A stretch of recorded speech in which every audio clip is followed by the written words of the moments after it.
ভালো করে ধরো। আচ্ছা কেন আব্বা কোথায়? ওকে চুপ করতে বলো।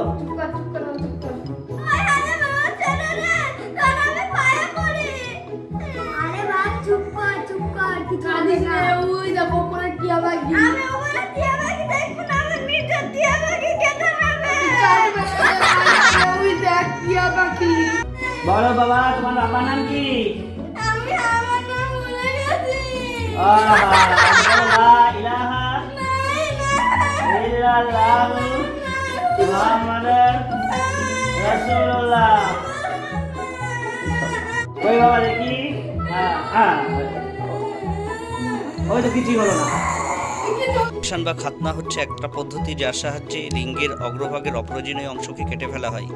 প্রধানত ইসলাম, খ্রিস্টান এবং ইহুদি সম্প্রদায়ের লোকেরা এই সার্কামসাইজ করে থাকেন। সাইজ লোকেদের ক্ষেত্রে সেক্সুয়াল ট্রান্সমিটেড ডিজিজ যেমন গনেরিয়া, এইডস ইত্যাদি হওয়ার সম্ভাবনা 60 থেকে 80% কম।